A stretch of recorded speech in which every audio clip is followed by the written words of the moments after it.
Hello again, everyone. Edwin Learnard back once again.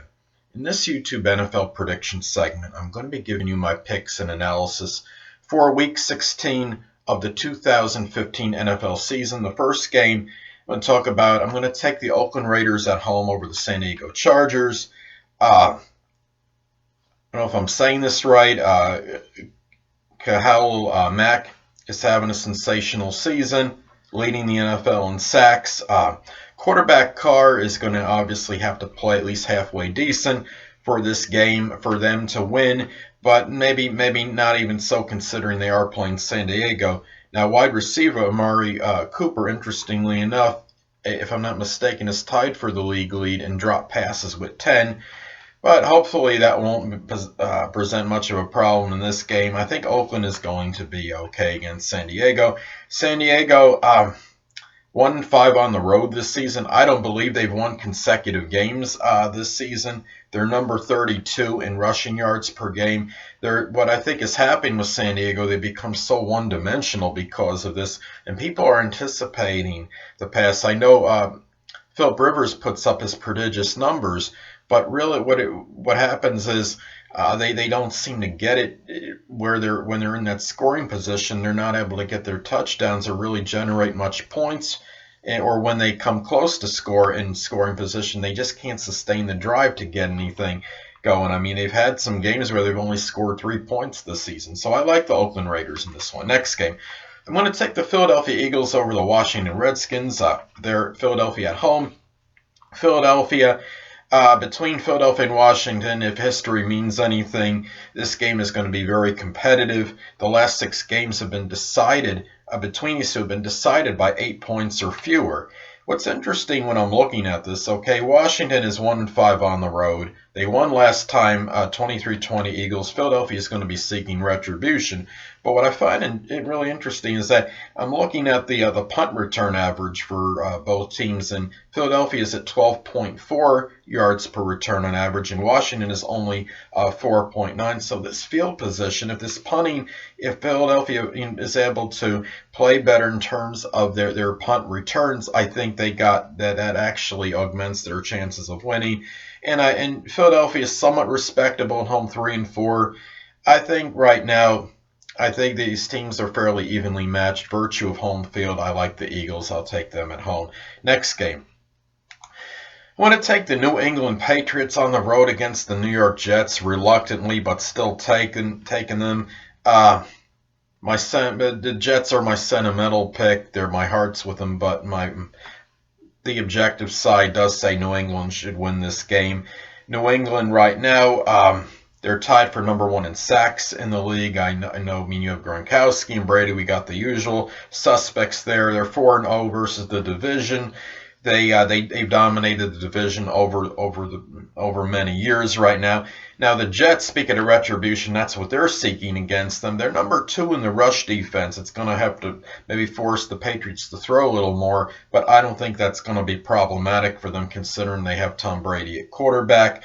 Now, the Jets have also, the offensive line has been tremendous. They've only allowed 20 sacks this season. So the Jets, to me, they played New England very well at New England. That was competitive.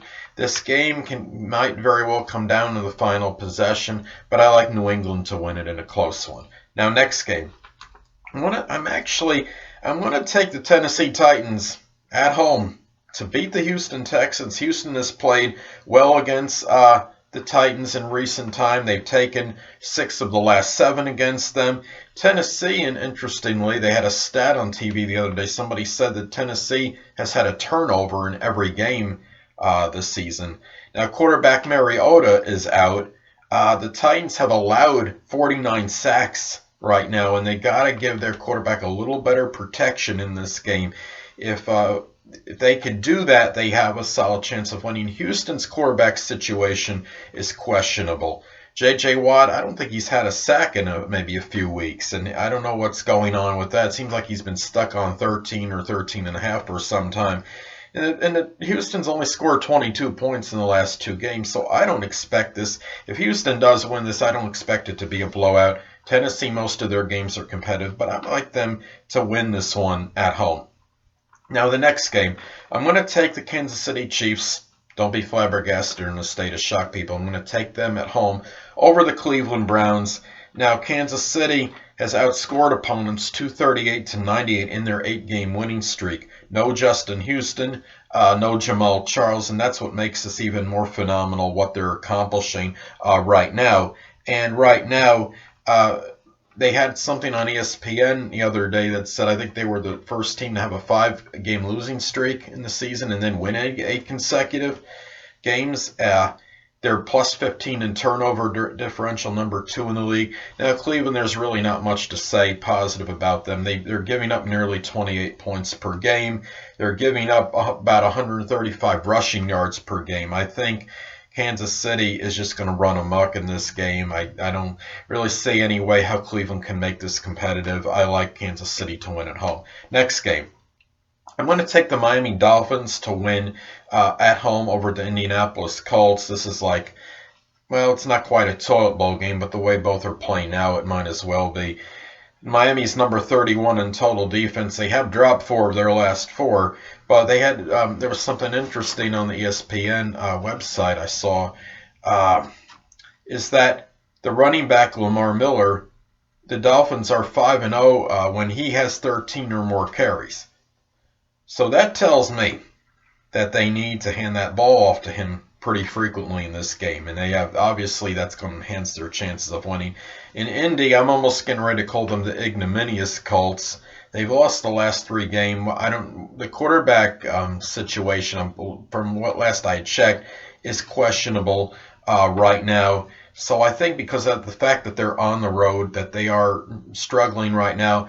Miami's not playing well either, but they are at home, and I like Miami to win at home.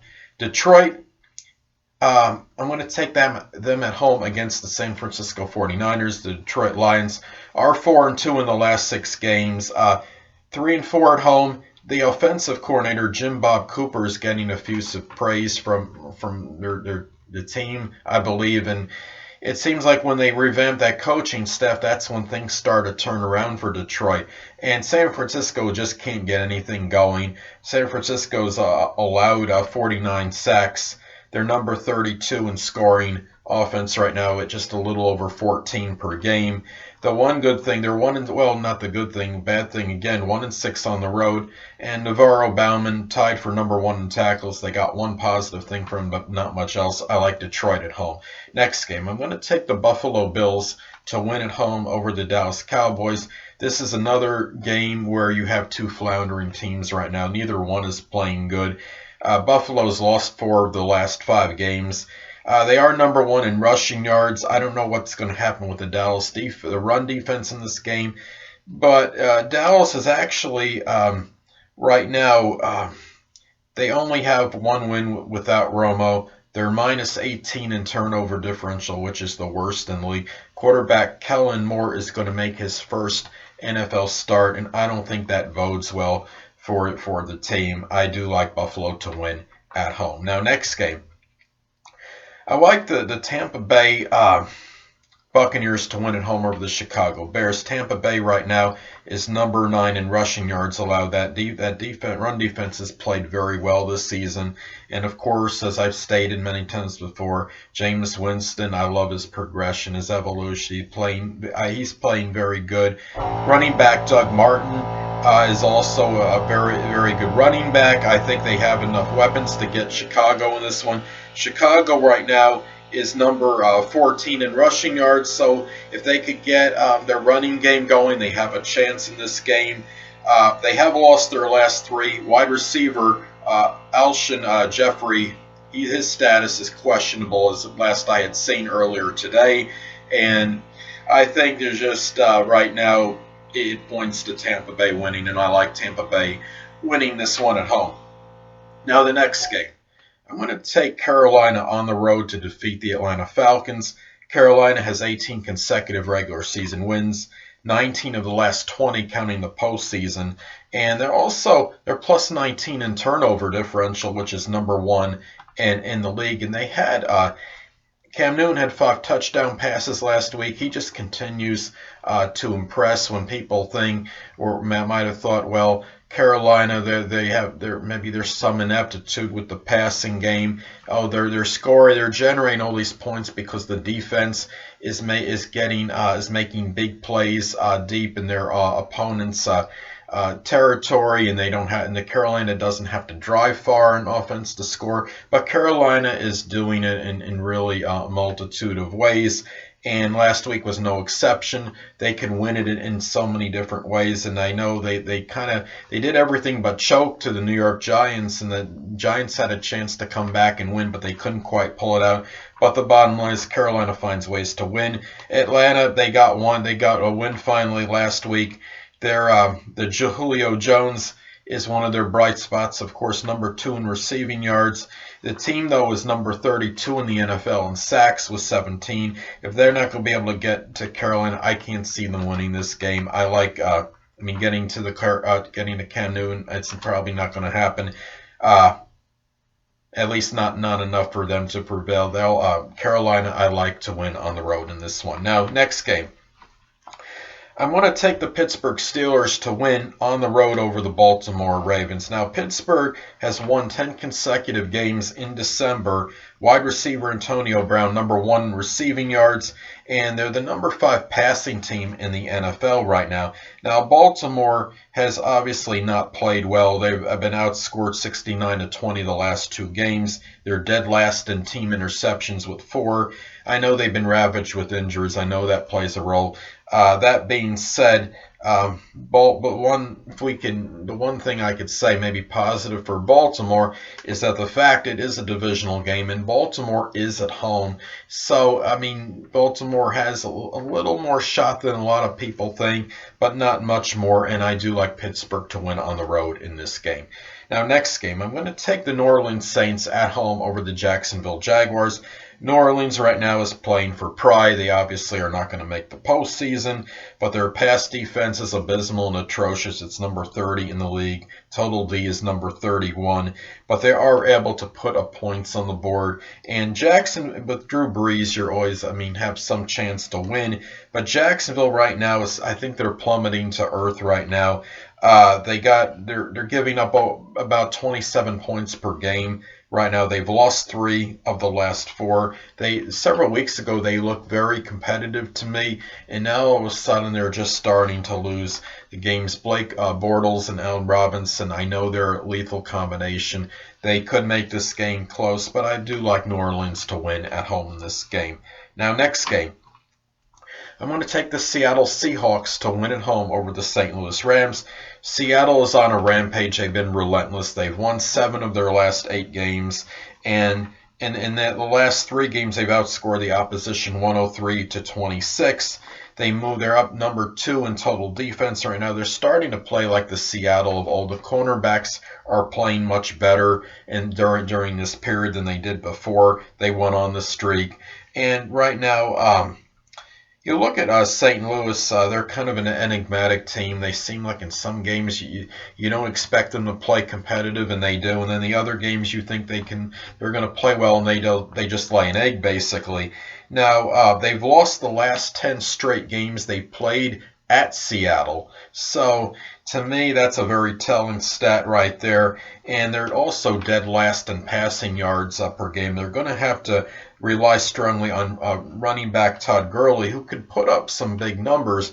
But I think what's going to happen is because they have their ineptitude in the passing game, I think the Seahawks are going to home in on Gurley in this one, and I think that's going to enhance their chances of winning this game.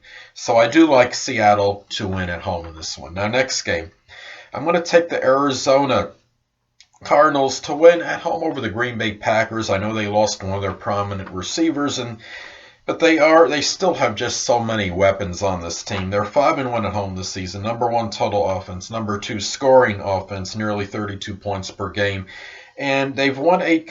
Right now, they've won 8 consecutive games. And Green Bay has to go on the road where they've actually been fairly decent. They're 5-2 on the road this season. They barely got by Oakland last week, and now they have to go on a consecutive road game. I just like, for these reasons, I like Arizona to win at home in this one. Now, next game, I'm going to take the Minnesota Vikings to win at home over the New York Giants. Minnesota's 5-2 at home. They have one of the better running games in the league with Adrian Peterson right now. Quarterback Bridgewater is playing lights out. If I'm not mistaken, he had 5 touchdown passes last week. And he just seems like he's just coming out of nowhere and just putting up these outstanding numbers. And really, the Giants right now, they've lost 4 of their last 5. They just they can't seem to get really anything going, and they just find like it's funny how that game with Carolina was so emblematic of both the Carolina Giants seasons, right in that one game that epitomized things for both those teams. Giants find their manifold ways to lose, and Carolina just finds ways to win. And the Giants, I think, are going to find a way to lose in this one. And Giants are dead last in total defense right now. But they are averaging 26.6 points per game, so the offense may keep them in it, but they just can't really stop many people right now. And I think right now, because of that, the fact they're on the road against Minnesota, I like Minnesota to win at home. Now, last but not least, I'm going to take the Denver Broncos to win at home over the Cincinnati Bengals. Now, this game is really a coin flip, I think, if any. I mean, Denver's they're number 1 in total defense, number 1 in sacks right now, and they are number 1 in forced fumbles. So their quarterback does not have to put up superlative numbers in order for them to win. If their quarterback has an adequate game, that's really probably going to be good enough for them. But Cincinnati's defense is formidable as well. They're number 1 in scoring defense right now. But can A.J. McCarron get this done on the road against a really tough environment? I know Oakland went into Denver and won, but I just don't see this happening 2 consecutive times at Denver where someone's going to go in and beat them. And this is on Monday night. This is in front of the big lights. And with quarterback Andy Dalton out, it's just hard for me to envision Cincinnati going in there and doing this. So I'm going to take the Denver Broncos to emerge victorious at home. Well, anyway, people, that'll conclude this YouTube NFL prediction segment for my 2016 NFL picks.